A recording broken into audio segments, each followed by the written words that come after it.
Ladies and gentlemen, welcome back to Should You Buy It?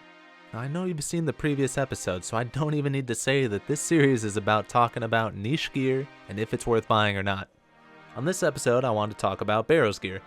I know right off the bat you're probably thinking like no shit, yeah, Barrows gear is worth using, we know this.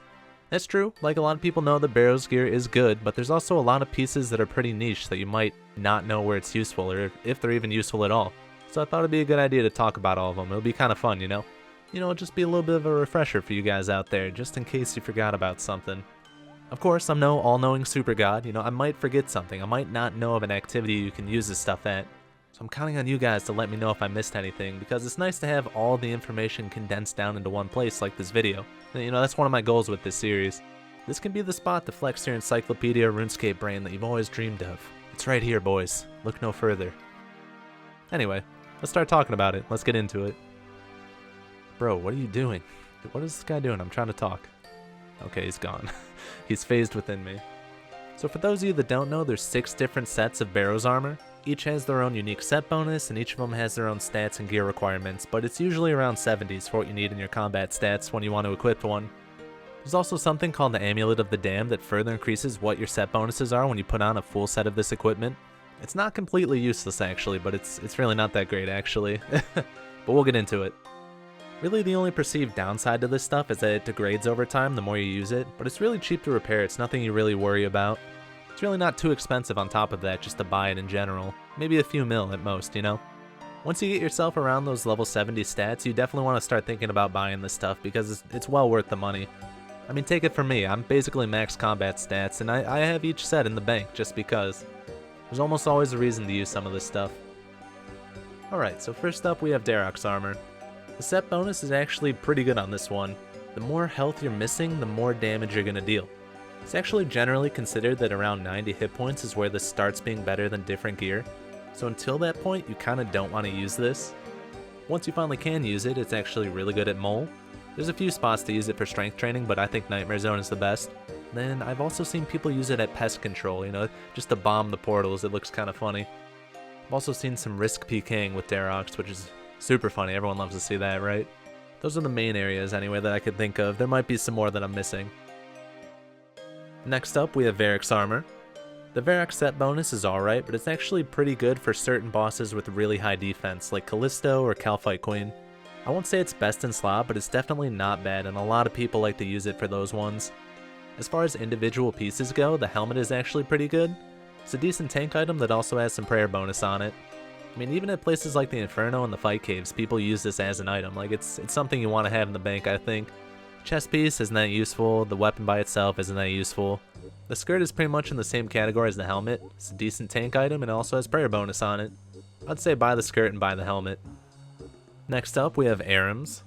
The set bonus really isn't that great, people don't like to use it just for the set bonus honestly. The chest and the legs are definitely the more useful pieces. I won't go super in depth on it, but it basically comes down to how magic accuracy works in the game. Your magic attack bonus doesn't matter nearly as much as your magic damage. For certain monsters like dragons or bosses, then the accuracy does matter a little bit, but not, like I said, not nearly as much.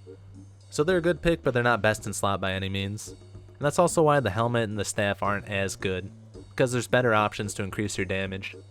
Although I have heard from one of my Discord members that if you use the Amulet of the Damned, you get the whole set effect, it's actually not half bad to increase your damage. If you're an Iron Man and a cult necklace is kind of hard to get, it's a high Slayer level. So until you get to that point, an Amulet of the Damned actually helps output some DPS, since nothing else in your next slot will. So there's a niche spot for you Iron Men to use it at. I've also seen some of this armor used in PKing, but I'm not super familiar with that arena. Now we have one of my favorite sets. We're talking about Guthan's now. The set bonus is probably the most useful, I would say, all around. Some of the damage you deal is going to heal you back up, which is huge. It's a huge sustain item. There's so many applications for bossing, for Slayer. In certain situations, it's going to take your inventory further than if it was filled with just food. I know God Wars Dungeon is a super popular area for this stuff. It's very good there.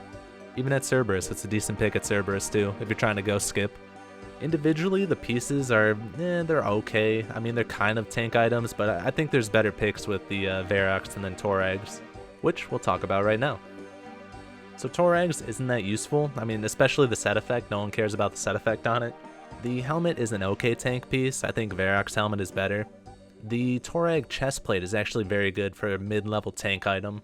I mean, until you get the Bandos chest piece, it's either pick your Torags for some defense or pick a fighter torso for some offense. The hammers aren't that great. I can't think of anywhere to use the hammers, actually. And the legs are an okay tank item.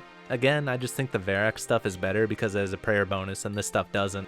It has very slightly better range defense, but it's just not worth it generally. And finally, we have our last set of Karills to talk about. This is another set where the set bonus doesn't really matter. You know, people don't use it that much for that. It's kind of like Aram's, where the chest and the legs are good, but the helmet and the weapon are not. Although when people actually pick the chest and the legs, it's not for offense. They usually pick it as a magic tank item. I mean, just off the top of my head, I can think of using it at Kraken. I've used it at Dagannoth Kings. You know, if you're doing Hispori, it's a pick. The weapon isn't that great either. You know, it has special ammo on top of it that breaks on use, so you can't actually save money by like using your backpack and stuff like that. And generally, there's just a better head slot to pick. Although I have heard that there's some niche PvPing with the Amulet of the Damned here. Again, it's not super popular. I'm also not super familiar with it, so that's all I'll say. that there is some potential for PvP with the whole set, but not too much. Alright, so that was actually a lot of stuff we went over there. I mean, as we were going along, I kind of talked about what I thought was worth buying and what people used. I'll make a little short list right here, you know, the stuff that I think everyone should get just because they have a lot of applications. But yeah, that's basically Barrows armor, my opinion on the stuff, and a little rundown on some of the things it can do. I really wish the Amulet of the Damned was a little more useful because it seems like a cool item, but just, you know, your traditional neck slot pieces are generally better all the time, basically. Anyway, guys, that's the video. I don't have too much more to say. Just if you liked the video, give it a thumbs up, maybe share it with your friends. It would help me out a lot, honestly. I would appreciate it. The channel continues to trend upwards, so I'm super happy and very thankful for all you guys. Feel free to suggest any more items you want to see on the series. I do have a whole list of them that I plan to get through. And yeah, I hope you guys have a wonderful day, and I'll see you in the next one.